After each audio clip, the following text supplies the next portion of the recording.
ბატონო გოჩა თქვენ. მოგესალმებით ბატონო დავით, მოგესალმებით თქვენს გამომწერებს, მაყურებელს, შვენელს, ყველას ერთად.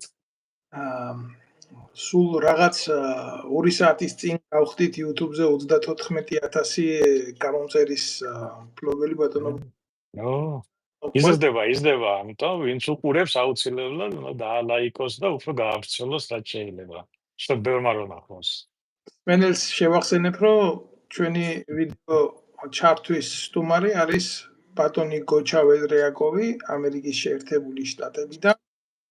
ვინც მე მიყურებს, ყველა მიცის რომ არ დავით ნემსაძე, ჩვენ ვაფასებთ პოლიტიკურ მოვლენებს, მე ვიმყოფები საფრანგეთში, რაც ჩემი კეთილინებით არამედ პოლიტიკური დევნილის სტატუსით.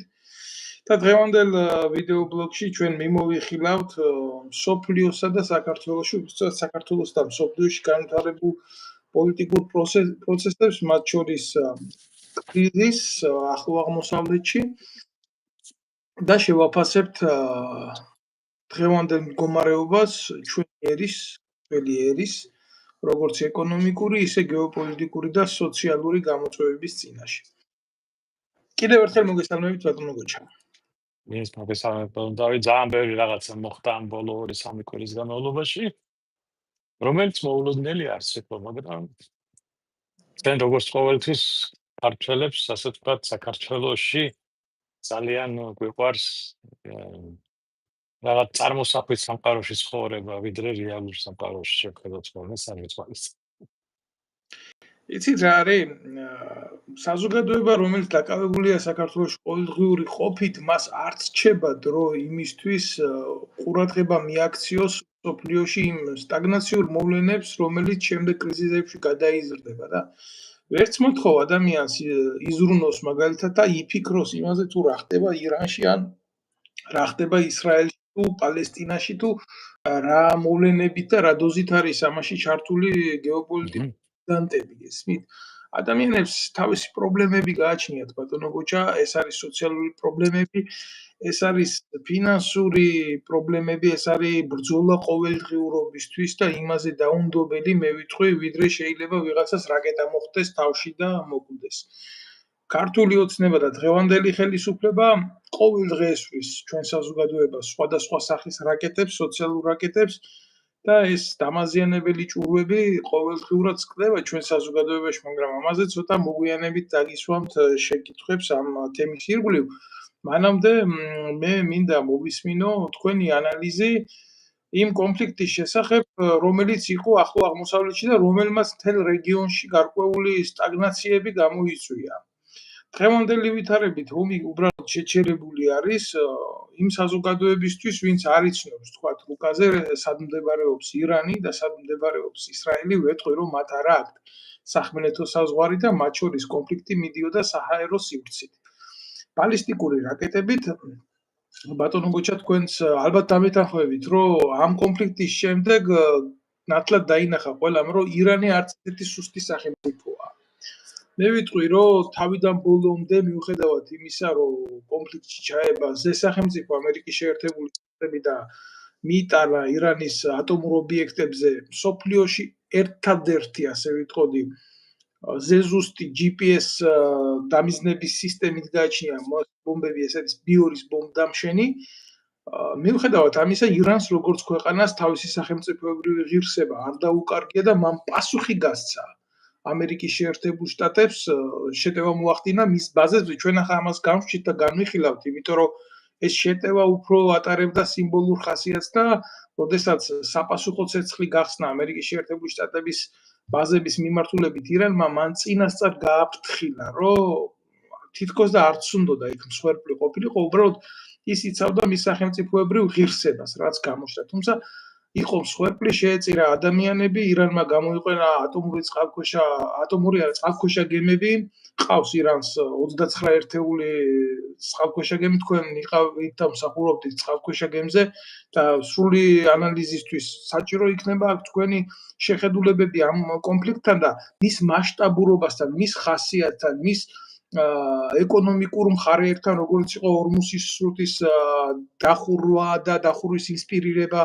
რომელმაც ამერიკის შეერთებულ შტატებზე სერიოზული გავლენა მოახდინა და ჩინეთს ეხვეწებოდა შემდეგ შუამდგომლა ირანთან გაიხსნა ჰორმუზის კორიდორი არის ის სრუტე, რომელსაც მსოფლიო ნავთობის 20%-ის გაჭარება შეუძლია. ზუსტად ამ მოვლენებთან დაკავშირებით აქედან დავიწყოთ და შემდეგ წავყვეთ პროცესებს. მე დიდი მადლობა დავით. კითხვა რა თქმა უნდა და საკითხი საერთოდ ეს ძალიან დიდი არის ფართო, რომელიც ფესვები ამ კონფლიქტის და ამ იმას მედის არა უახლოეს რაღაც 40 წელიწადში, როდესაც ისრაელი დაარსდა და ასე. არამედ დაახლოებით საუკუნეების მანძილზე ეს დაპირისპირება მიდიოდა ძველ სპარსეთის ცივილიზაციისა და დასავლეთ ცივილიზაციას შორის და მაგითომაც ეს მოდიოდა მთელი ეს საუკუნეების მანძილზე. ზოგ შემთხვევაში იმარჯვებდა ერთი მხარე, ზოგ შემთხვევაში მეორე მხარე, ზოგჯერ დაზავდებოდნენ, შემდეგ ბრიტანეთის იმპერიამ შექმნა თავისი, ისე ვთქვათ, პროქსი ძალები, მან ძალიან, ისე ვთქვათ, მოახდინა, როგორ გითხრათ, ზეგავლენა ირანში მიმდინარე პროცესებზე და საბოლოო ჯამში ირანი არ არის ვთქვათ ის მეზობელი ქვეყნები, რომლებიც არის მაგათ არაბეთი ან საუდის არაბეთიანის ეს სხვა ცივილიზაციის წარმომადგენლები არიან, სხვა მენტალობა, სხვა განწყობა, სხვა ერი არის და ჩვენ ბევრს რატომღაც გონია რახან ეს ახლო აღმოსავლეთია, ესე იგი ყველა ერთნაირია იქ. არიან თქვათ ერთ მხარეზე ებრაული მოსახლეობა, მეორე მხარეზე დანარჩენი მუსულმანური სამყარო. მაგრამ ეს ეგრე არ არის, თორე ეს მუსულმანური სამყაროც ძალიან ასე თქვათ დივერსიფიცირებულია, არა მარტო სუნიტება და შიიტებად იყოფიან, არამედ თავიანთი ეთნიკური, ეროვნული და სხვადასხვა ინტერესებიდან გამომდინარე მოქმედებენ ყველანი. ირანი ახლა უდიდესი ქვეყანა არის, 90 მილიონზე მეტი ადამიანი ცხოვრობს და ცლად ესე ვთქვათ ისე რომ ახლა საჰაერო დაბომბები და რაკეტები და იმები გინდა GPS-ი დაუმისდონ და გინ GPS-ის გარეშე ეს ვერავინ ვერ დაიპყრობს, ვერავინ ვერ შეიჭრება ესე ადვილად და ეს ვერავინ ვერ განახორციელებს ისეთ ვერ შეცვლის ვერაფერს დიდი მსხვერპლის გარეშე. ბატონო გოჩა, ისიც ვთქვათ, რომ ერთი არის საჰაერო იერიშები განახორციელა და მეორეა განახორციელო სახმელეთო ოპერაცია. დიახ, ეს ძალიან ის არის, ქვია, სახმელეთო ოპერაციის გარეშე ეს ფაქტიურად. საერთოდ ახლა სამხედრო კუთხით თუ მიუდგებით, ახლა რაც გააკეთეს, ვთქვათ, ისრაელის და ასე ვთქვათ, ამერიკის სამხედრო სისტემამ, ეს არის როგორ ვთქვათ, სტრატეგიულ ამოცანები ვერ გადაწყვეტეს მაინც.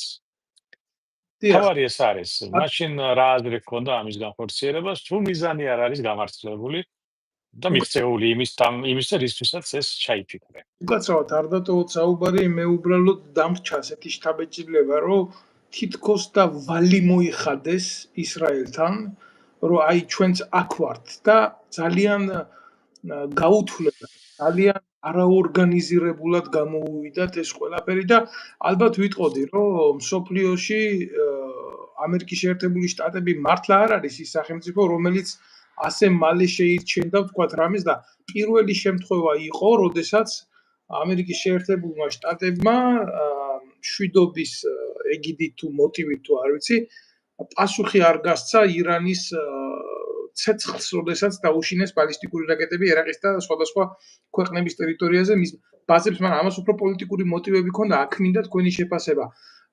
ეს რას გაუდა? თქვენ დაიწყეთ. ეს გეტყვით, ეს აი მოდი ჯერ ისე დაუბრუნდეთ იმას, რომ რა ამოცანები იყო დასახული ამ საკითხის ჩაფიქრების დროს, ანუ ამ სამხედრო აქციის გატარების დროს.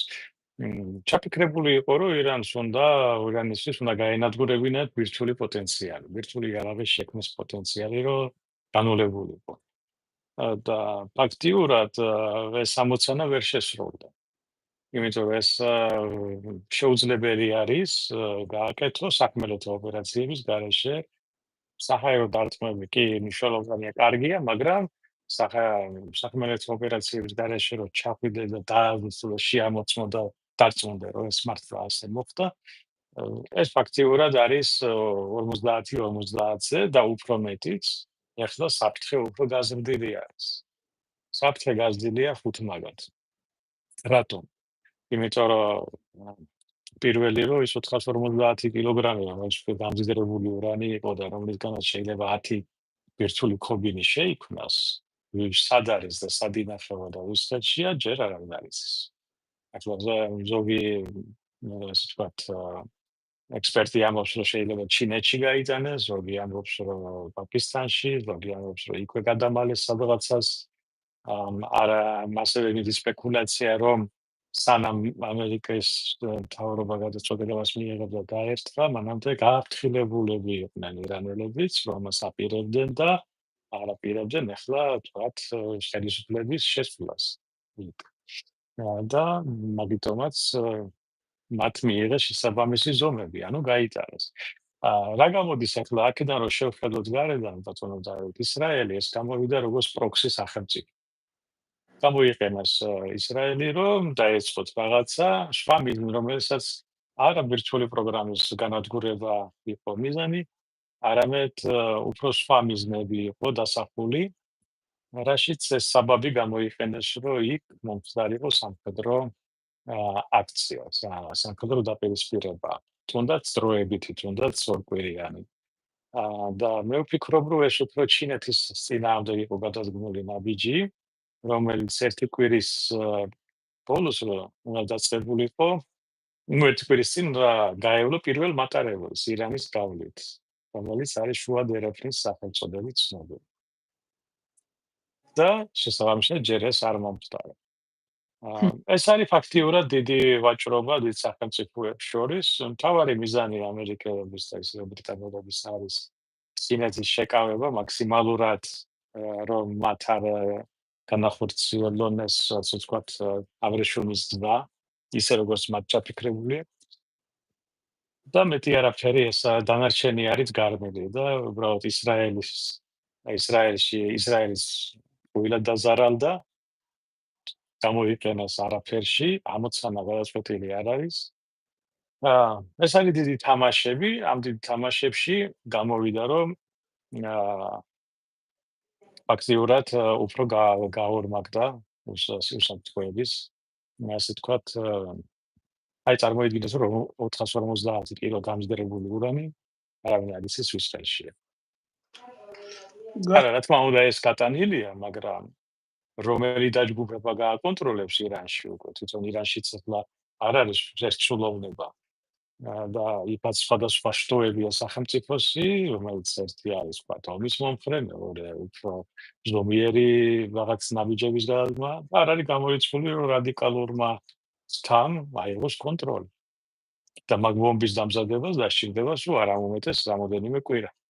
კი, სხვათა შორის ამ მოკლე კონფლიქტმა, რომელიც კიდევ და ერთხელ გავიმეორებ, რომ იყო მხოლოდ და მხოლოდ საჰაერო შეტევებით გამოხატული, ნათლად გამოავლინა ახალი ომის სახე, საჰაერო ომის სახე ამხელა მანძილებზე, რა ვიცი, კი ყოფილა აქამდე მაგის პრეცედენტი, რომ გამოეყენებიათ ბალისტიკური რაკეტები, მაგრამ ასეთი მასშტაბურობით მსოფლიოს არ ახსოვს, რომ ესეთი გატყორცნები, ესეთი ტაქტიკური დაბომბვები ბევრი იძახოდა, სხვათა შორის, რომ აი ისრაელს აქ ისეთი სისტემა გუმბათი, რომელიც დაიცავს მის 100%-იან დაცვას უზრუნველყოფს, მაგრამ მოსახლეობა დაინახა და დაინახა მთლიანად საზოგადოებამ, რომ ომის დროს 100%-ით გარანტირებული პირველი ვერავინ ვერაფერში ვერ იქნება და შემდეგ მეორე არის საჰაერო თავდაცვის იმ სისტემების მახასიათებლები, რომლებიც ისრაელს გააჩნია.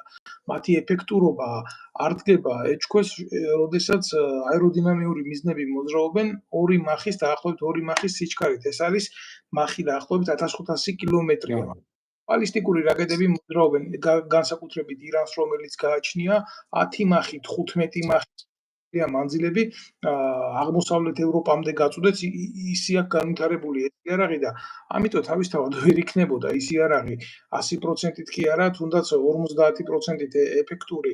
აი მარტივად ვიტყვი რა 15 მახსა და 2 მახს შორის ძალიან დიდი მათემატიკური სხვაობაა.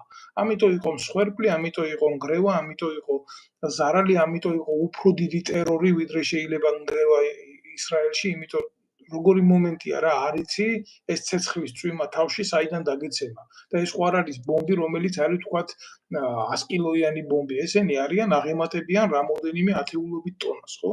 და სისწრაფეები რაღაცა არითმეტიკული და ამ ომის კუთხით და ომის ახალი სახის კუთხით ამან ანახა თავისი მინუსები ერთ მხარესაც და მეორე მხარესაც, რა თქმა უნდა.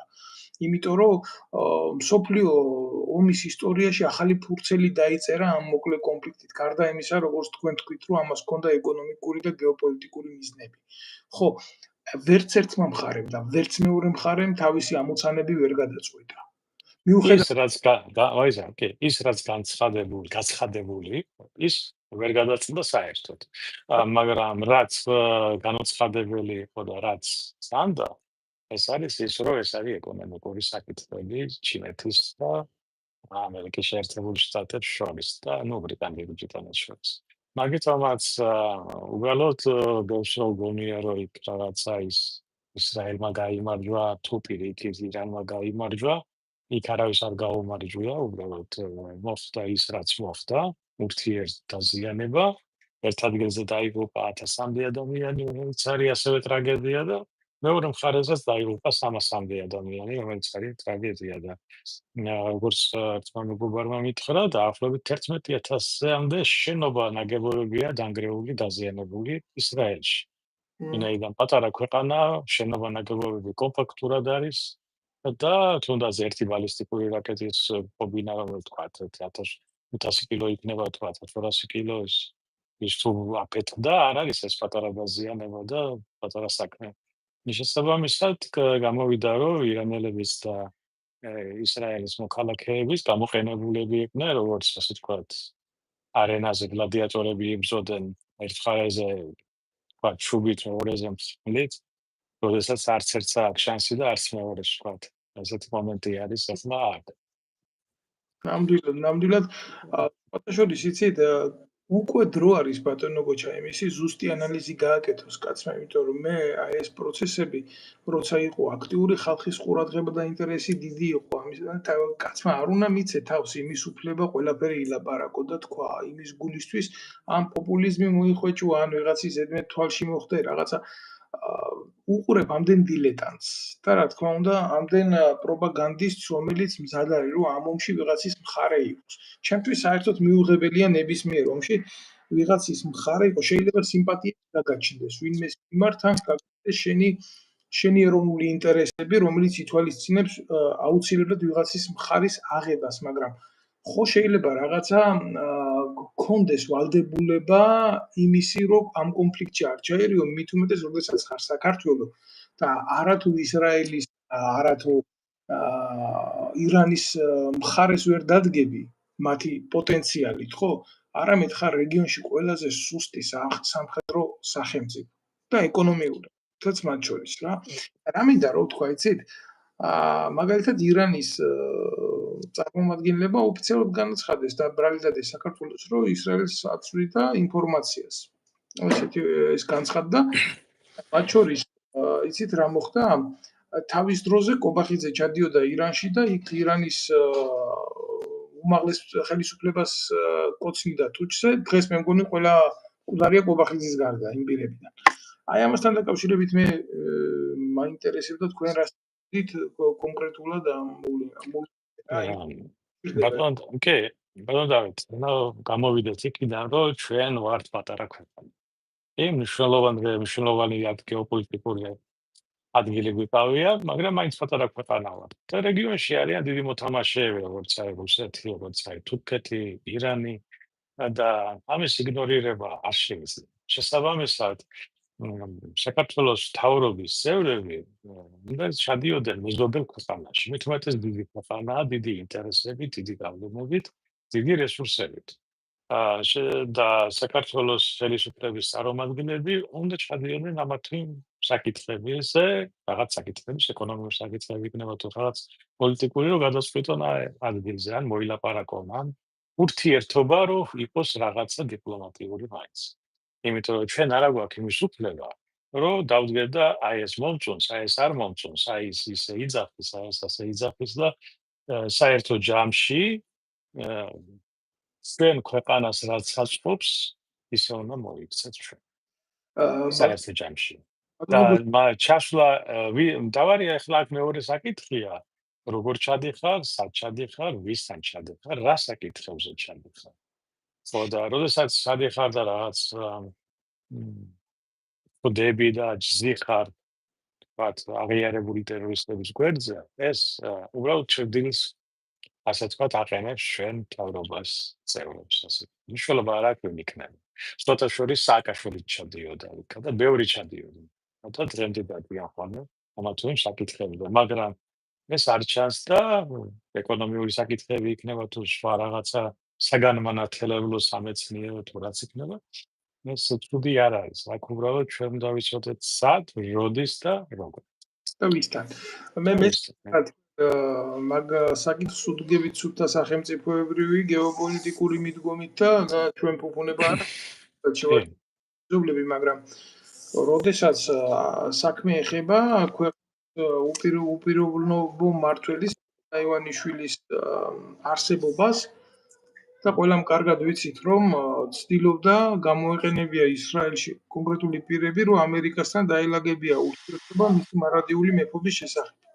ჩვენს ქვეყანაში ეს რო ვერ მიაღწია, გაუბრაზდა ებრაელებს და გაიქცა ირანელებთან და აქ სახელმწიფოებრივი არაფერი არ ყოფილა, აქ იყო უბრალოდ პირადი მერკანტილური და თქვენ კარგად თქვით, მნიშვნელობა იმას კი არა, აქ რო ჩადიხარ, მნიშვნელობა იმას აქვს, რისთვის ჩადიხარ და რა ჩადიხარ და საბოლოო ჯამში ჩვენ მივიღეთ პიროვნებების გამო შემდგარი რაღაცა მოვლენა, რომელიც არც გეოპოლიტიკური არ იყო ჩვენი ქვეყნისთვის, არც ეკონომიკურად წარმატებული არ იყო და მე მოუტანია ჩვენი ერისთვის გარდა იმისა, რომ საქართველოს სახელით მისი უმაღლესი პირები დაფიქსირდნენ ყველა საერთაშორისო ორგანიზაციის მიერ გაგმობილი ტერორისტებთან. აი ესეთ მოვლენას ჰქონდა ადგილი.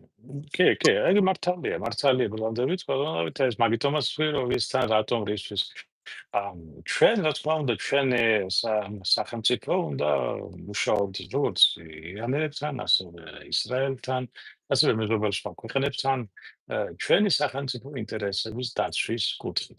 მეორე ეკონომიკური საკითხების კუთხით. რო იყო შეიძლება დავსვა ესეთი შეკითხვა? რადგან ჩვენ ესე კლასიკურად ვაფასებთ მიყვებით მოვლენას გასაგებია, მაგრამ ყობახიძე რო იყო იქ ჩასული, რა წამოიღო, რამე მრეწველობა დაიგეგმა, ურთიერთეკონომიკური გაცვლა დაიგეგმა, არაფერს ასეც ადგილი არ ქონია. ისთვისაც იყო ჩასული. არა, თვითონ ერთადერთი ახლა მთავარი ლეგენდა იყო, რომ დაკრძალვაზე არის ჩასული, ხო? მეზობელი ქვეყნის პრეზიდენტი დაიღუპა ამა თუ ასე თუ ის ვითარებაში და მეორე მეზობელი ქვეყანა თქვათ ესწრება მნიშვნელობა რა ფინანსს და რა, მაგრამ გააჩნია ვისთან ვიყარ სად ვიყარ. ეს დიპლომატიური სამსახურის ჩავარდნა არის სხვათა შორის ჩვენ. ანუ საგარეო საქმეთა სამინისტროს უნდა ემუშავა ჩვენი პრემიერის ვიზიტი, დაერგეგმა მარშრუტი, სად დის, სად ჭამს, სად შვამს, რა უნდა თქვას, ვისთან უნდა თქვას და როგორ თქვას და რა საკითხებია ეს ყველაფერი საგარეო საქმეთა სამინისტროს უნდა განესწრაფვა და არ მიეშვათ ის თავისი ნებით, ასე ვთქვა და გამოვიდა ის, რაც გამოვიდა. და ჩვენ ქვეყნის, ასე ვთქვათ, იმიჯი, ასე ვთქვათ, არც თუ ისე სახარბიელო მდგომარეობაში არის მაგის გამო. დღეს. თუმცა მე არ მივიჩნევ, რომ სასირჩხილოდ, რომ ჩვენი სახელმწიფო, ასე ვთქვათ, ატარებდეს რაღაც ეკონომიკური საკითხების რაღაცა ხასიათის საკითხებს, რომ თავდეს ვთქვათ, ირანის ხელისუფლებასთან ვინც არ უნდა იყოს. მაგრამ ესეთ შემთხვევაში ეს იყო გაუმართლებელი და არასწორი. ანუ იცით რა არის, შეიძლება რაღაც კეთილშობილური მიზანი იყო რაღაც ამ ვიზიტის, მაგრამ როგორ ახორციელო, მაგრამ ძალიან მნიშვნელოვანია. მე არ ვიცი ახლა ესენი რას ეფარებოდნენ კონკრეტულ შემთხვევაში უკან, მაგრამ იცი ცოტა არ იყოს, როდესაც ესეთ ნაბიჯს დგამ, საერთოდ ყველანაირ იმას გმობ მით უმეტეს რა. მეზობელი სახელმწიფო, რამდენად არის მეზობელი სახელმწიფო ჩვენი ირანი, ეს კიდე საკითხავია, რეგიონალურად არის აქტიური სახელმწიფო გასაგებია, მაგრამ ირანამდე ჯერ კიდევ იქ სომხეთია და რუკაზეც უნდა დახედონ რა ხელისუფლების წარმომადგენლება, მაგრამ ბიჭო, ისტორიასაც ხომ უნდა ჩახედო რა. ბოდიში და რაც აგვაოხრა იმ შაჰ-აბასმა და მერე მეორე თუ ვინმე ჯიშიანი ქართველი იყო, ყველას ხელი მოასხა და ფერეიდანში გადაყარა. იქ ჩავიდე, მაგათი პრეზიდენტი ვიტირო და ჩემ ისტორიას ბოდიში და მივაფურთხო გვერდზე, ეგ არ არის სწორი და ლამაზი საქციელი, გამართლებული არ არის. როცა ამ საქციელს არც ეკონომიკურად, არც პოლიტიკურად არანაირი შედეგი არ მოაქვს დღევანდელობაში. მე ასეთი წარმოდგენა მაქვს რა ამ ყველაფერს. შეიძლება ეს თქვენი პოზიცია ბატონ დავით, მაგრამ სახელმწიფოებრივად ნებისმიერი ხელისუფლება ვინც არ უნდა იყოს ხელისუფლებაში, უნდა აწარმოებდეს დიპლომატიურ ასე ვთქვათ ურთიერთობას და ეკონომიკურ ურთიერთობას და უნდა ჩადიოდეს, უნდა იღებდეს სტუმრადას და ასე შემდეგ. მეორე საკითხი არის, რომ ეს შექმნილი ვითარება თქვა ისრაელსა და ირანს შორის ეს რაღაცა ჩიხში არის შესული. და ეს ჩიხის ავტორი თვითონ არის ირანის ხელისუფლება. ნუ, სულიერი ლიდერი, ასე ვთქვათ. და შესაბამისად თვითონ ირანის ხალხმა უნდა გადაწყვიტოს მისი სულიერი ლიდერი, საფუძველი ეწოდებული სულიერი ლიდერის ბედი.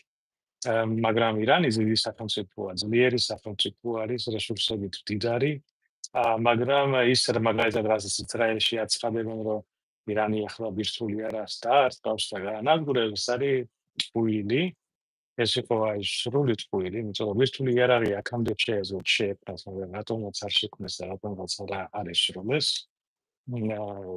და შესაბამისად ეს უბრალოდ ხალხი შეცდომაშია შეყვანილი და თავისი შეცდომები და გაუთვლელი ნაბიჯების გამო, რომელმაც ისრაელის ხელისუფლებამ დაუწყო ბოლოს 3-4 წლის განმავლობაში, ცდილობს შეიყვანოს მოსახლეობა შეცდომაში და ასე ვთქვათ პროპაგანდით განახორციელოს ის, რაც გააკეთა.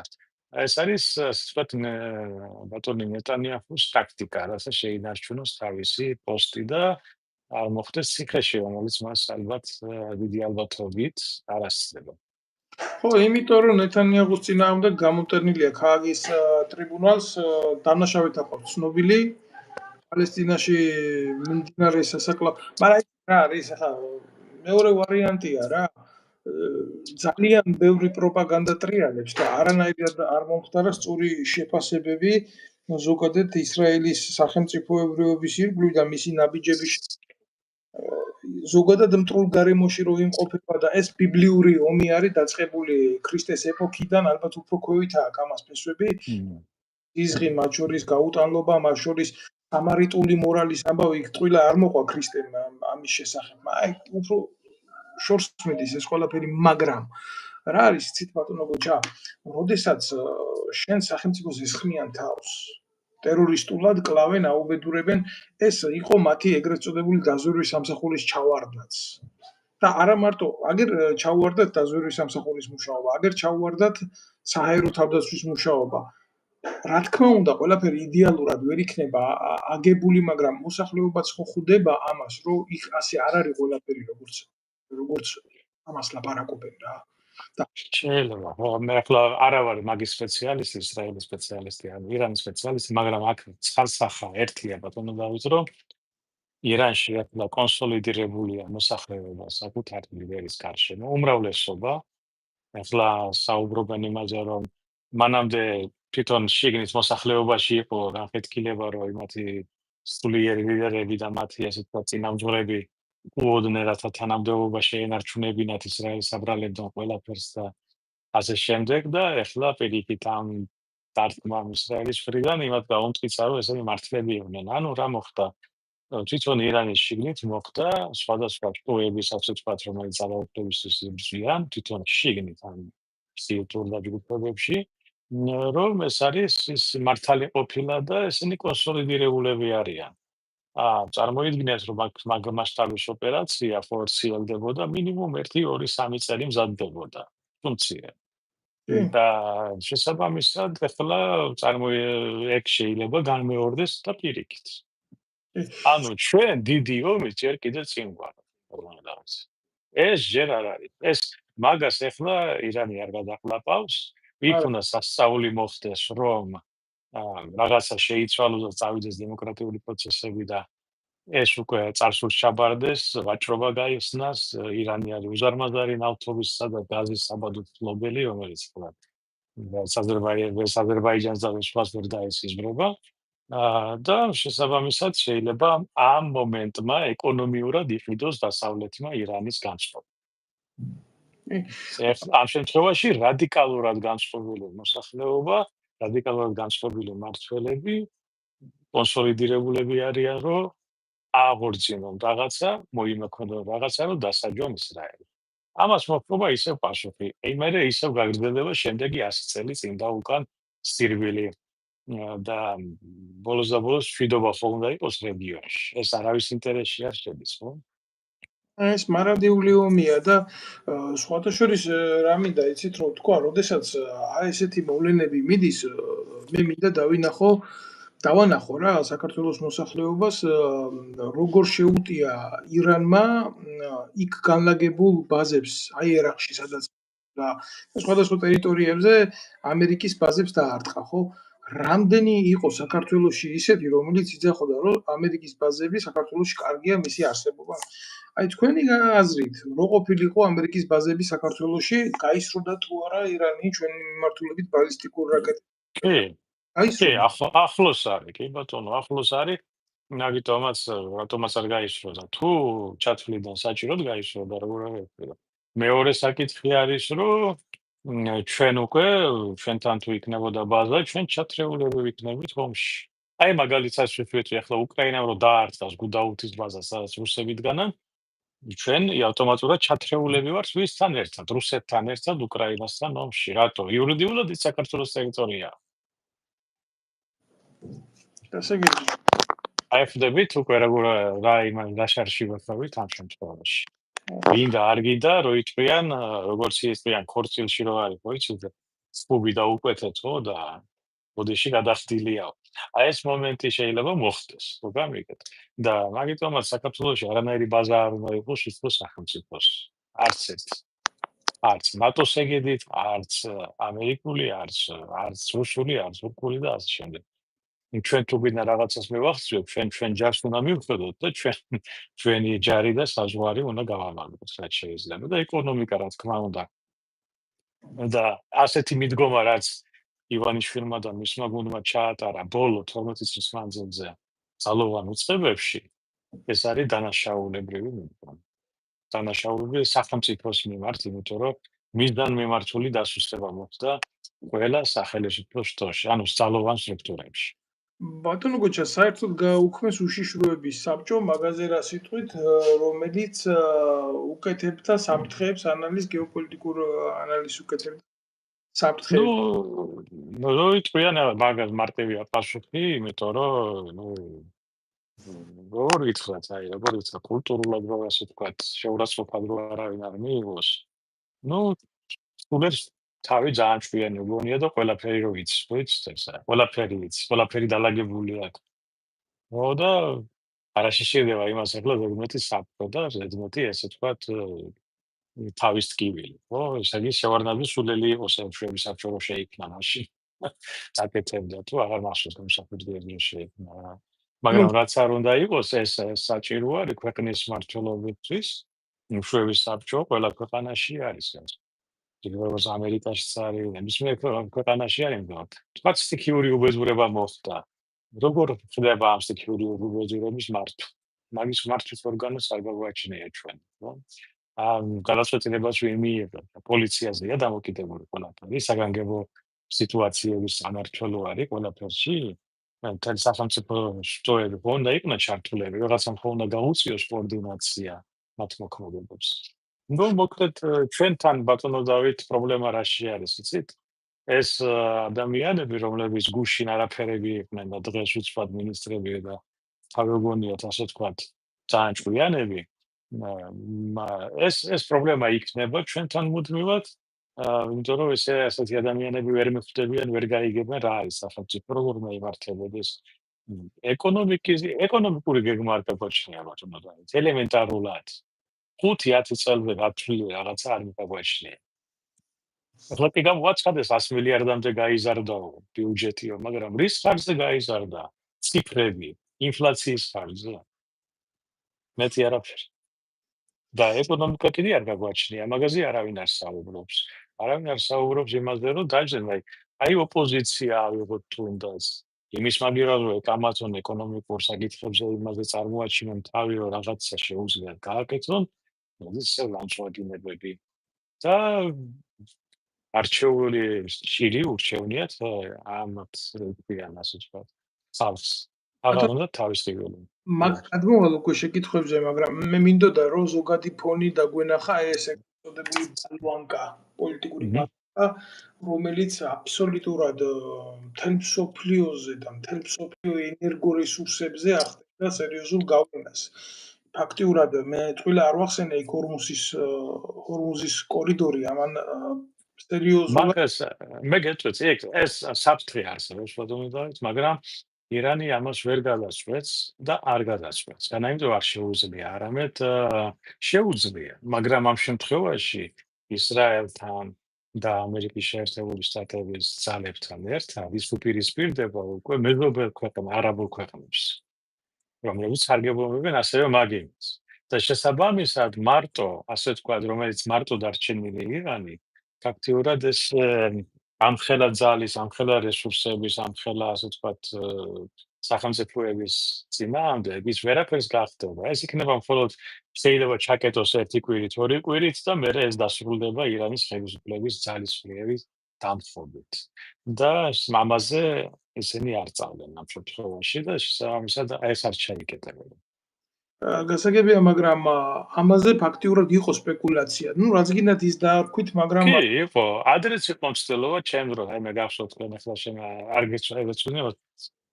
მე მაშინ რომ დავიწყე ასე თქვა სასწავლებელში სწავლა, 90 წელს, 1990 წელს. მაშინ მიდიოდა პატრულირება სპარსეთის ყურეში სამხედრო საზღვაო ძალები, ასე საქართველოს კავშირის გემებიც იყო, ამერიკული გემებიც სპარსეთის ყურეში, რომელიც აცილებდნენ ტანკერებს, რომელზეც თავს ესმოდა ირანის სამხედრო კატერები მაშინ. თავს ესმოდა რა, კეტავდნენ, აჩერებდნენ და ასე შემდეგ. და ეს არ მომხდარ იყო. მაშინ პატრულირებდნენ, ეს იყო შეგონია პრაქტიკების ჩატარებასაც, პრაქტიკებზე გაგზავნასაც აპირებდნენ ჩვენი როგორც კურსანტების მოქმედება. ეს ხდებოდა, ეს არ არის პირველი ის არ არის სიახლე. ამის წინააღმდეგაც არის შემუშავებული უკვე დიდი ხანია დამუშავებული გეგმებიც.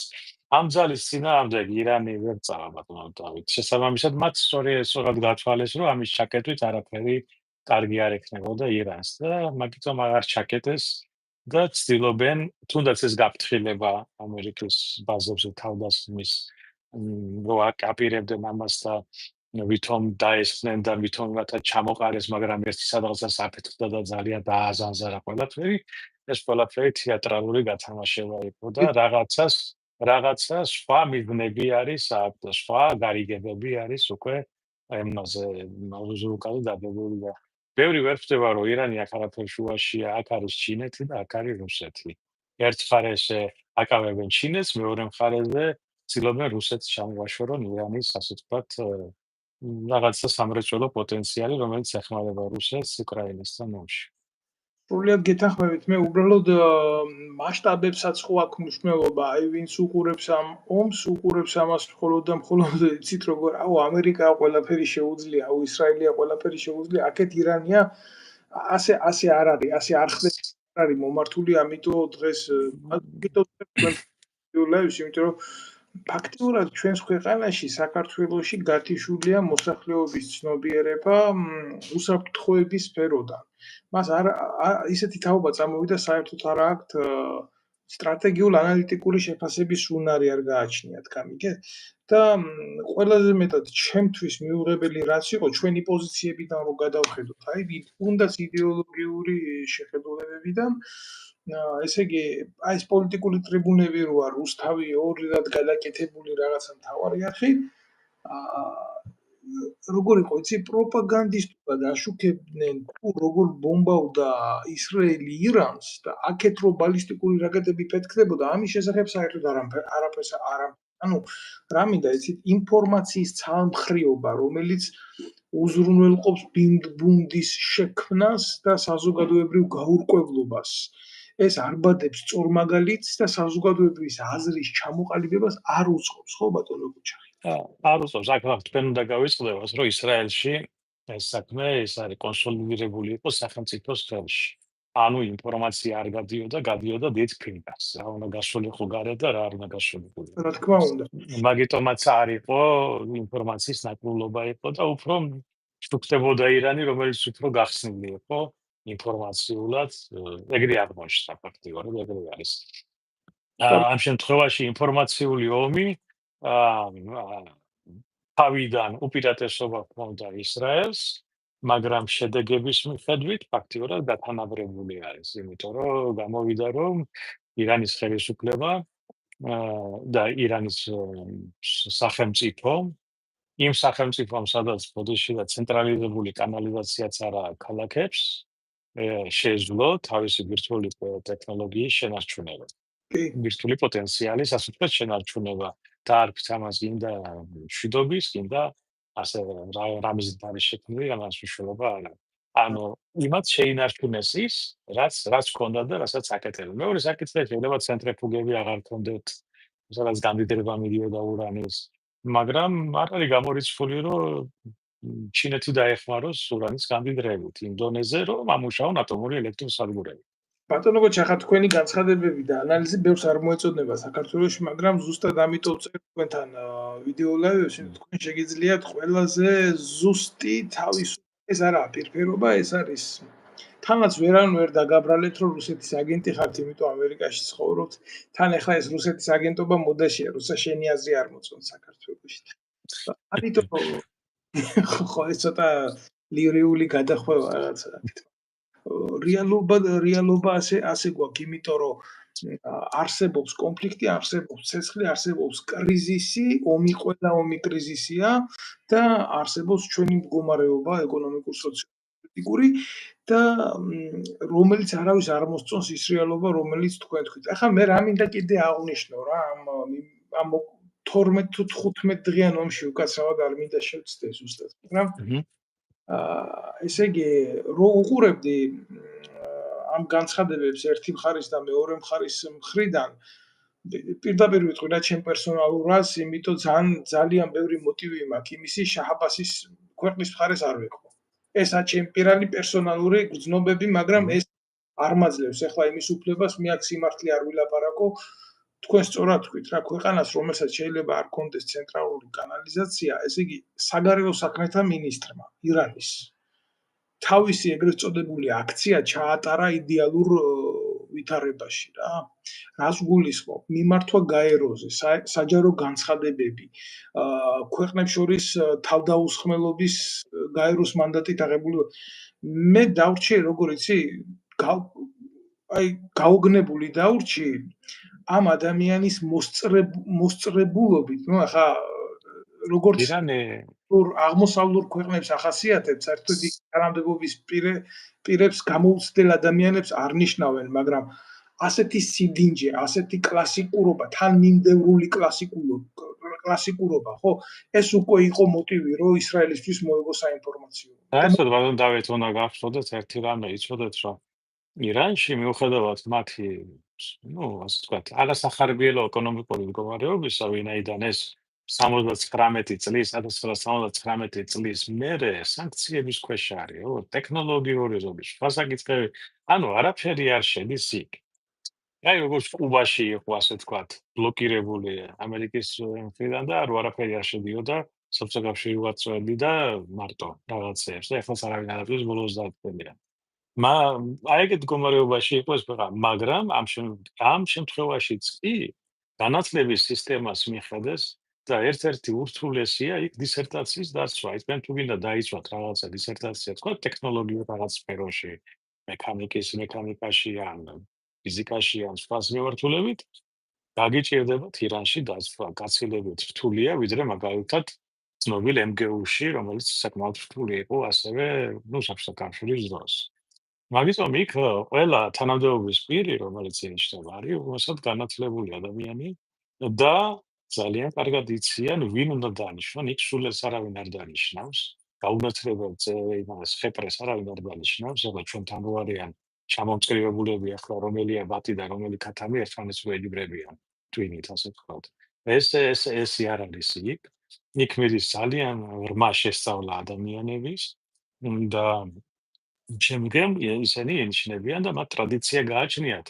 ეს ჩვენთან არის ყველა ცოტა ირანი ტრადიციულად დამოუკიდებელი სახელმწიფო იყო და შესაბამისი დიპლომატიური სკოლაც გააჩნდა. ყოველთვის გამოირჩეოდა, თუნდაც იმ შაჰაბაზის პერიოდიდან კი, დაწყება. რა თქმა უნდა, ეხლა შაჰაბაზი თორემ მისი და მას ირანს იმ დროიდანვე ეხმარებოდა მაშინ ბრიტანეთიც, საფრანგეთიც და მაშინდელი ევროპული ასე ვთქვათ იმპერიები ეხმარებოდა. ჩამოყალიბებაში ყველა თავის მიზანი ჰქონდა. ყველას უნდა რომ ირანი ყოფილიყო საპირიწონე ოსმალეთის იმპერიის და შესაბამისად იქირდებოდა ის კადრები, რომლებიც ჭირდებოდა იმ ქვეყანას, რომ შეენარჩუნებინა თავისი დონე და შესაბამისი საპირწონე ყოფილიყო ოსმალეთის მიმართ. დაბალანსებული. მაგიტომ ირანის განადგურება ჩვენ და დაშლა ეს ჩვენ ძალიან უდიდეს პრობლემას შეგვიქმნის საქართველოს, როგორ შეიძლება ჩვენი დამოუკიდებლობა წადგეს კითხვის ნიშნის ქვეშ. იმიტომ რომ ირანის დაშლა, დანგრევა ეს წარმოუდგენელ ცვლილებები მოხდება ჩვენთან საქართველოში, კავკასიაში, მთლიანობაში და საქართველოში მით უმეტეს, როცა ჩვენ ავართ ყველაზე დაუცველი სახელმწიფო, ეკონომიურად მოწყვლადი, სასურსათო უსაფრთხოება არ გაგვაჩნია. ჯარი ჩვენ არ გაგვაჩნია, საზღვარი ჩვენ არ გაგვაჩნია და ყავს ეს კორუმპირებული დეგენერატები თავში, რომლებიც deep state-ს ებრძვიან ამერიკაში. deep state-ს. ოკლაჰომასი და იმას რა ქვია, აიდაჰოს შტატში ჩინოვნიკებს ებრძვიან ისინი მართავენ ტრამპსა და ამერიკის მთავრობას და მთელ მსოფლიოს და ეს ჩვენ რო ბოდიში და იმაში გვაქვს რა ქვია, ანგრეული ქვეყანაო, განადგურებული დემოგრაფიული მდგომარეობა რო კატასტროფა არის. უკვე კატასტროფა არის. ეს არა, ამაზე არავინ არ უყურება, არავინ არ საუბრობს. და ეხლა გამოაცხადა კიდე ბატონო პრემიერმა, რომ უთქოელი ისინი პაკისტანელები და იმიტომ ისინი შემოხავს, რომ მუშახელი აკლია საქართველოს. კი, აკლია, იმიტომ რომ არავინ არ უხდის ხელფას ქართველს. ქართველი უნდა გააგდონ ქვეყნიდან ქართველს უნდა წაართვა მოქალაქეობა, ქართველს უნდა გამოართვა ყველაფერი. არ უნდა მისცე აი ქართველ კაცს უნდა ჩააბარებინო ტესტი და არ აქვს მისცე ისა რა ქვია, მოქალაქეობა. თქვენ ხო წაგართვეს მოქალაქეობა და იქ ბევრს მისცეს კიდე და ბევრს მისცეს კი არა ეს ანტისემიტო რომ იქ არის დაჯგუფებები, რომელსაც გააჩნია, ასე ვთქვათ, თავიანთი იურიდიული ფირმები, რომელსაც ფულს უხდიან ეს ჩვენი, ასე ვთქვათ, კეთილმოსურნეობა და მიზანმიმართულად უმეტესობას სახელმწიფოები აფინანსებენ, რათა ისინი დამკვიდრდნენ საქართველოში კომპაქტურად, თქოს მომენტ. და ამაში ფულს იღებენ ეს პოლიტიკური ნაბიჯვრები, რომლებიც პარლამენტში არიან გამოფენილები, ეს გინა ოპოზიციაში, გინა ოცნების ხელისუფლებაში. გაოცებული ნაცები რო იყვნენ წარსულში, განსაკუთრებით. ბატონო გოჩა, კარგად გადმოვდივართ მაგ ეპიზოდზე, რასაც ქვია ქართულ პოლიტიკური ცხოვრება, მაგენი და პოლიტიკური ცხოვრება. ძალიან მაგრად გავს ეს ჯორჯ ორუელის ცხოველების ფერმა. სადაც ღორები მართავენ რა, რა უნდა დაიწეროს მსოფლიო კლასიკაა ჯორჯ ორუელის ცხოველების ფერმა, ეგ არის თითოეული ქართველის რეალიზმი. მაგრამ რა იცით, მაინც ყოველი შემთხვევისთვის მიმოვირბინა პოლიტიკური მოვლენების ირგვლივ, მე ვერ ვიტყვი რომ ახლა აი ამ ჭიჭევას ვინც დასაჭერი აქამდე ახლა ხდება მაგალის დაჭერა, იმიტომ რომ ამათ აწყობთ ეს ახლა პოლიტიკურად და მაშინ არ აწყობდათ რა. სამართალს კი არ აწყობს ეს, ბიძინა ივანიშვილს აწყობს. საქმე ასეა. სწორი რაკურსიდან უნდა დავინახოთ, მაგრამ ფაქტი ასეა. და ესეთი სხვადასხვა მე ყოველთვის მომხრე ვარ საომარი სიტუაციის, იმიტომ რომ ქართველებს კარგი ანდაზა გვაქვს ესეთი ბატონო გუჩა, შავი და თეთრი უკანალი აბანოში გამოჩნდება. ნათქვამია რა და ძალიან ბევრმა ადამიანმა და ძალიან ბევრმა პროცესმა დაიწყო წყლის ზევით ტივტივი. და მაგალითად ყველა აგერო დაიჭირეს ნიკა ყვერიები ისინი ჭიჭე ვაშაძეები და ისინი გახარია გერმანიაში გაიპარა და იქიდან არ ჩამოდის. პრემიერ მინისტრი ტიპი რომელიც პირდაპირ იყო კოლაბორაციაში ბიძინა ივანიშვილთან იმ დონეზე ითანამშრომლა სხვა ხელისუფლებასთან რომ დღეს ეშინია ახლა უკან დაბრუნდეს და ბიძინა ივანიშვილის წულუკიანს დაუჯდეს იქ კომისიაზე სადაც დაიჭერენ აუცილებლად დაიჭერენ იმიტომ რომ აქამდეც დასაჭერი იყო გესმით და აქ რა კომენტარს გააკეთებს თქვენ აი რა პოლიტიკურ მოვლენებთან აქვს საქმე და რა იქნება ამის მერე Давид, მაგ კეთილს ახლა ძალიან მოკლედ ის ადამიანები რომლებიც ახლა ვირთუალურ ოპოზიციად იწვევიან და რა ვიცი ახლა მე პიროვნულად არავის არ ვიცნობ არავისთან არ ამაყ არანაირი ურთიერთობა უბრალოდ ახლა ვიტყვი ერთ მაგას აი იმის მაგივრად რომ შესრულიყვნენ პარლამენტში 66 მანდატი ეჭირათ ხელში და პარლამენტში გადაეტანათ თქვათ ეგრეთ წოდებული პოლიტიკური პაექრობა ეკონომიკურ ფინანსებზე ემიგრაციის საკითხებზე, თუნდაც ამ კომისიაში ვერ ყოფილიყვნენ წარმოდგენილები და ასე შემდეგ, არჩიეს არალეგიტიმურად აქცია და არჩიეს ციხეში წასვლა. ანუ ციხიდან ჩვენ ასე თქვათ ამომრჩეველს გაგვაგებინებენ უფრო მეც, რა ხდება ქვეყანაში, ვიდრე თუ პარლამენტში ყოფილიყვნენ და იქიდან ეკეთებინათ საქმეები. ანუ არაადეკვატურია, არასწორი გათვლა. მეორე შენ თვლი პარლამენტს არალეგიტიმურს და ამ პარლამენტის მიერ დანიშნულ ხელისუფლებას არალეგიტიმურ ხელისუფლებას და ამ დროს ამ ხელისუფლების მიერ დანიშნულ ადგილობრივ არჩევნებზე აპირებს წასვლას. სად არის ლოგიკა? არ არის ლოგიკა, არანაირი გეგმა არ გააჩნია ოპოზიციას, არ არიან თანმიმდევრულები, არ აქვს ერთიანი პოზიცია ქვეყნის განვითარების ხედვასთან დაკავშირებით, არავინ არ იცის გინდა სტრატეგია მაშენებელი რო ქვია და გინდა იმას ლელოს, გინდა იმას, ლელო შეიძლება უკვე რაღაცა გქონდეს, მაგრამ მაინც არავის არაფერი კონკრეტული არ არის. თავისთვის ახლა ვიღაცას უძრაში რა უდევს და კომპიუტერში რა აკრიფეს თავისთვის და რაც აიკითხეს, ვინ იცის, ხო? მაგიტომაც რო შეხედოთ მათ, არანაირი გეგმა არ აქვს ქვეყანა სად უნდა და როგორ უნდა განვითარდეს. ეს უბრალოდ არის თამაშის გულისთვის ან ხავთ პატრონები, რომლებიც წინაშეცაც აკეთებენ აჩიოტებს, ან მე ახლა არ ვიცი რა უნდა დაარქვა ამას. ეს არის სუფთა, როგორც ვთქვა, დეგენერატიზმი.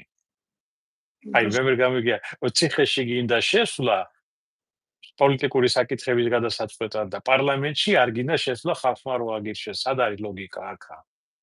არ არის ლოგიკა. ისევე როგორც მართლ პარტიაში არ არის ლოგიკა, თუ საით მიყავთ ქვეყანა. ანუ ქვეყანა მიდის არ საით, ბატონო და ეს ქვეყანა არის გემი, რომელსაც გათიშული აქვს მოტორები, ერთი გენერატორი უმუშავებს, რომ შუქი იყოს და აიწვიან ამ წყალზე ტალღას ხან ერთ მხარეზე გადააგდებს, ხან მეორე მხარეზე და ამას ხნიან იმით, რომ ებრძვიან, ასე თქვათ, deep states, დიდ ქარიშხალს. მათ არ გააჩნიათ პოტენციალი შეცვალონ ხელისუფლება, არ გააჩნიათ ნდობა, არ გააჩნიათ რესურსები და ისინი მიდიან უბრალოდ ვაბანკზე იმისთვის, რომ ქვეყანაში გამოიწვიონ ანარქია, მაპატიეთ ამ შეფასებისთვის, ქვეყანაში უკვე დიდი ხანია ანარქია, მაგრამ საბოლოო კრიზისი, როდესაც არსებობს ქვეყანაში არც ერთი პოლიტიკური ძალა, ავტომატურად შექმნის ერთ ოლიგარქიულ, გაუკეთებს საბოლოო დეფინიციას ამათ ხელისუფლებას. მათი ლოგიკა გამოდის აქედან. აი ეს არის ეგრეთ წოდებული ოპოზიციის ლოგიკა, მაგრამ რამდენად მომგებიანია ეს ლოგიკა? მომგებიანი კი არა, ეგ არის ქვეყნის ტრაგედია არის, ბატონო დავით, საერთოდ, რომ ეგეთი ოპოზიცია არის საერთოდ. ეგ ოპოზიცია არ არის, ეგ ოპოზიცია არის, აი ახლა აგერაგაია შეისამა პატარა ნაგვის ხუთი და იმას სავსე რო ახალგაზრდები გამოტენილი, აი ახალგაზრდების ხუთია ნაგვის. მეტი არაფერი, ეგენი არაფერს წარმოადგენენ, არც წარმოადგენდნენ, არც არასოდეს წარმოადგენენ მომავალში არავის. 1%-იანებიც არ არიან, ბატონო დავით, სულ ყველა ერთად აღებული. ამას რა ბედი უნდა გადაწყვიტონ. აი მითხარით, აი ლოგიკას მივყვეთ, გინდა სულ ანგელოზები იყვნენ, გასწორდა და კაი ადამიანები და კაი პოლიტიკოსები და ასე. თუ 1% აქვს ადამიანს იმან რა უნდა გადასულოს და თუ ის 1%-იც აქვს, რატო არავინ არ გამოდის მათ დასაცავად, რატო არავინ არ გადის იმაზე რა ქვია ციხეებთან, რატო არავინ არ ხვდება ის 1%-იც ხო რაღაცა რაოდენობა ადამიანებს არის, ხო? როცა დაიცვან. ანუ მათ რასაც არ გააჩნია და ესაც უფრო მიწერილს გავს და ფალსიფიცირებს. მე არ ამჯერა ასეთი ოპოზიცია ბალანს. ეგ ოპოზიცია არ არის. ეგენი არიან უბრალოდ აი რაღაც ერთი კაი ბიჭების ნაბორი, რომელსაც ვიღაცასთან რაღაც გარიგებაში არიან, საღამოთი პურს ერთად ჭამენ, დღისით ერთმანეთს ვითომ ლანძღავენ, მერე თამაშობენ და ეხლა თქვენ რო გქონდეთ მილიონი შემოსავალი თვეში, თქვენ ცითამაშებთ იქ ციხეში წაყვავდით, ვიღაცაში აგინოთ, იქ ვიღაცას ისე და ასე მიდის, ეს იყო შევარდნაძის დროს ასე, მე ეს პირადად ვიცი ბევრი, დღესით რომ პარლამენტში ჩვენკვირს ამტვრევდნენ საღამოთი კიდე არჩევდნენ ვის როგორ რამდენი და რა წილი შეხვედროდა და ასე შემდეგ. ეს იგივე გრძელდება დღემდე. აი მითხარით ახლა, აი ჩვენი ქვეყანა არის მიგდებული, ბატონო. არა ყავს ჩვენისა. მაგათ შემხედვარი, აი ვიცი რა ივანიშვილი არის როგორ გიცხოვს. პროფესორი, აკადემიკოსი და რა ვიცი მე. სოფლიო მწვერვალების დამპყრობელი, ასე ვთქვათ რა. იმიტომ რომ ეგეთი ოპოზიციის ხელში ვისაც სჭირდება ეგეთი ადამიანები, ხო? და ბიძინა ივანიშვილიც მაგიტომ არის დამნაშავე, რომ სოდავს, რომ მაგათ აჭმევს პურს კიდე. რომ ეს ყავდეს, ასე ვთქვათ, ტელევიზიაში ყავდეს გამოჭიმულები, რომ კიდე ახლა უყურეთ თქვენ ოპოზიციას და მომეცით მეხლა და всё. აი ეს არის ტექნოლოგია ჩვეულებრივი. კი, გეთანხმებით. აბსოლუტურად გეთანხმებით. მადლობა თქვენი აზრის დაფიქსირებისთვის. მადლობა ამ ლაივ ეთერისთვის ბატონო გოჩა თქვენ და ჩვენ 1 საათია რაცა ვართ ამ ვიდეო ეთერში და მე მინდა მოვისმინო ბოლოს თქვენი აზრი საზოგადოებას ეს უფრო აინტერესებს. უბრალოდ აი კრიზისის ფონზეა რა მთელი ერი მისული და ეგ გაჭირვებაში ცხოვრობს ძალიან რთულია მათთვის რაღაცნაირად გამოწვევები მოთხოვა აქ რატო არ გახარ იქ არენდობიან ნდობა ნიველირებულია და ვერ უყურებენ ამოსავალ წერტილს უნდა იდგნენ თავისი ადგილი არ იცის ხალხმა ამიტომ ვერ ადგები და ვერ ეტყვი ვერ ეტყვი რომ გინდა თუ არა ასე დადგეს და ისე დადგეს ბოლოს რო გითხრათ თქვენი შეფასება მოგცეთ იმის შესახებ რომ აი სადამდე მივა ეს ყველაფერი, როდესაც ამოიწურება თითქოს ამ ოპოზიციური რესურსის არსებობა და რა გადაწყვეტილებები იქნება მიღებული ევროსაბჭოდან, ამერიკიდან და მაინც ასე თუ ისე ამას დემოკრატიის სიკვდილი, როდესაც შენ თუნდაც იმ უარგის ოპოზიციას ხო. კი, ეს გეტყვით რომ ჩვენ უნდა ობიექტურად ვუყუროთ ჩვენ თავს. უნდა ჩავიხედოთ სარკეში. პირდაპირ ასე შეშლობით, როგორც ყოველდღე ნებისმიერი ადამიანი აკეთებს. ხო, სანამ გარეთ გავა, ჩაიხედოს სარკეში, ხო, როგორ აცვია, როგორ მოწესრიგებულია და ჩვენ უნდა ვიცოდეთ სად ვართ. ჩვენ ვართ კავკასიაში, ბატონო. ჩვენ არა ვართ შუაგულ ევროპაში. პირველი შეცდომა ის რომ ადამიანები და მომავალი თაობა, ეს ახალგაზრდები აღზარდეს ისე იგივე უნივერსიტეტებში, თქვათ. რომ თითქოს საქართველო არის შუაგულ ევროპაში და ჩვენ სხვა პრობლემები არ გაგვაჩნია. გარდა იმისა, რომ ვიცავთ თქვათ LGBT-ს უფლებებს, ვიცავთ იმის უფლებას, რაღაცა წარმოსახვითი პრობლემების უფლებას და ამ დროს ჩვენ ვართ გარშემორტყმული არც თუ ისე კეთილმოსურნე ქვეყნების, რომლებიც მზად არიან ნებისმიერ დროს გაგცეცხლონ. როგორც კი მაგის საშუალება მიეცემ. და აქამდე არ გააკეთეს იმიტომ, რომ იგივე თქვათ ევროპა და იგივე ამერიკა ამას პრევენციას უკეთებდა. და დღემდე უკეთებს. ჩვენ თუ ეს დავკარგეთ ეს ხაზი, ჩვენი დამცავიდან, ასე ვთქვათ, პატრონი აღარც არავინ არ იქნება, არავინ არ იქნება დედამიწაზე. ვის ესე იგი ისევ რუსეთთან ან ჩვენი მეზობლებთან უნდა ვიყოთ ისევ ვასალურ მდგომარეობაში და მეორე ჩვენ არა გვაქვს სტრატეგია უნდა შემუშავდეს, ვინც არ უნდა იყოს მომავალ ხელისუფლებაში შემცველი, ვინც არ უნდა მოდიოდეს. არა, იმას უკვე უნდა ჰქონდეს გეგმა და ეს გეგმა უნდა იყოს საჯარო ქვეყნისთვის და ხალხისთვის. ხალხმა უნდა იცოდეს ვის უნდა განა ხალხი, იმიტომ არ აძლევს მას ან არ აქტიურობს, იმიტომ ვის უნდა დაუჭიროს მხარი, ბატონო, თქვენ დაუჭერდით ეგეთ ოპოზიციას მხარს, ეგეთ მხარს, კიდით მოიყოთ.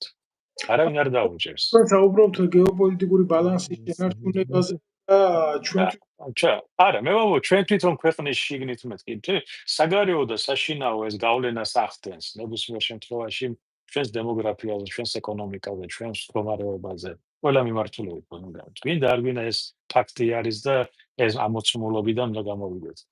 და ჩვენ თუ არ გადავწყვიტოთ რა გვინდა, ჩვენ პრობლემები გვექნება. ჩამოყალიბებული უნდა იყოს. მაგიტომაც მე დარწმუნებული ვარ, რომ მალე უახლოს მომავალში ჩამოყალიბდება ახალი გაერთიანება, ახალი ორგანიზაცია, სხვადასხვა სახით და რომლებიც გააქტიურდება და საქართველოში ნელ-ნელა დაიწყებს მუშაობა საქართველოსთვის, საქართველოს ინტერესებისთვის და არა ვიღაცას. აი მაგალითად ავიღოთ იგივე ოცნება. ოცნებას გაცხადებული აქვს ვითომ კონსერვატიული რაღაცა შეხედულებები, ვითომ იცავენ ტრადიციებს, მაგრამ ყველაფერს პირიქით აკეთებენ, ხო? და ეკონომიკური ისევ არის ლიბერალური, მაქსიმალურად ლიბერალური, სადაც ჩვენ მეწარმეებს არაფერი არ შეუძლიათ. აი წარმოიდგინეთ რა მდგომარეობა არის. და შესაბამისად, ვინც არ უნდა მოვიდეს მომავალში, ის უნდა ეცრუნავდეს ამის ცვლილებაზე და ეს უნდა შეიცვალოს. ხალხის წიაღისეული და წიაღიდან უნდა წამოვიდეს ეს ყველაფერი. მაგიტომაც ეს ჩვენი გასაკეთებელიც არის, ყველა ჩვენთაგანის გასაკეთებელია ეს საქმე. ბატონო. პატარ-პატარა, მაგრამ პატარ-პატარა შეძახილით, პატარ-პატარა ნაბიჯებით, ემიგრაცია, დარჩენილი მოსახლეობა, ჩვენ უნდა მუშაობდეთ ამ მიმართულებაზე. მე ვაკეთებ რაც შემიძლია, ვეხმარები საქართველოში ადამიანებს, ვინც უკვე ამას მუშაობს. რაც შეიძლება გაკეთდეს, რა შეიძლება გაკეთდეს, ამას მომავალი უკვე მალე აჩვენებს სექტემბერ-ოქტომბერში. მაგრამ დატოვება არ შეიძლება. ეს მთავრობა რო გასაშვებია, ორი აზრი არ არის, მაგრამ ვინ თუ უნდა ჩაენაცვლოს, ამას ძალიან დიდი ყურადღებით უნდა და ფაქიზად მოვეკიდოთ. არა, ესენი იმიტომ კი არ უნდა გავყაროთ, რომ ესენი უკვე გვეჯავრებიან და რაღაცა. არამედ უნდა ჩავანაცვლოთ ღირსეული, ასე ვთქვათ, ეკონომიკური ხედვის და ქვეყანაზე მზრუნვალი ხალხით, ასე ვთქვათ. და არა ამ ასეთი ოპოზიციით, რომელიც ახლა პარლამენტს არჩევს ციხეში გაქცევა, არალოგიკური ადამიანები არიან, ლაპარაკიც არ არის მათზე. ძალიან დიდი მადლობა თქვენ ბატონო გოჩა, რომ ერთვებოდით პირდაპირ ეთერში. საინტერესო იყო თქვენი შეფასებები, მოუწოდებ ყველას თითოეულ მათგანს, რომ გამოიწეროს ჩვენი ვიდეო არხი, უფრო რეალური, უფრო სწორი ინფორმაციის მიღებისგან, იმიტომ რომ ეს ჩემი არხი თავისუფალია ეგრეთ წოდებული ნომენკლატურისგან და თავისუფალია ზეწოლისგან. ადამიანები ლაპარაკობთ იმას, რასაც ხედავთ, რეგამოცდილებას გაგვაჩნია. ამასობაში მე თქვენს პორტრეტს გამოგიგზავნით ამერიკაში. დიდი მადლობა. კარგად, ბატონო, დიდი მადლობა. მადლობა თქვენ მაყურებელს, გემშვიდობებით და კარგ გაბრძანდებოდეთ. მომავალ შეხვედრამდე. და აუცილებლად კიდე დაგითმობთ ჩვენს ვიდეო ეთერს, თუ ჩაგვერთვებით, თუ იქნება სურვილი აუცილებლად პოლიტიკურ მოვლენებს და ჩვენ გავაკეთოთ ჩვენი გასაკეთებელი, რაც ჩვენი ქვეყნისთვის აუცილებელია, თორე დავემგვანებით იმას, ევროკავშირმა მხოლოდ ვანუატუა შეუჩერა უვიზო მიმოსვლა და ალბათ შეიძლება მეორე პრეცედენტი ჩვენზე გააკეთოს. რატო უნდა როცა ამ ხელა გაჭირვება 2.800.000 ემიგრანტია ქვეყნიდან დავრილი და ძალიან ბევრი ადამიანი ამერიკიდან და თუნდაც ევროპიდან საკუთარ ოჯახს არჩევს დღეს საქართველოში. მაგას ხედავენ ისინი საქართველოში ასევე ბატონო დავი, ვინც ასე ვთქვათ, მაძღარს ხშირიც მაძღარი გონიაო. ეს არის პრობლემა მეტი არ. აუცილებლად. მადლობთ თქვენ ყურადღებისთვის. კარგად, კარგად ბრძანდებოდეთ.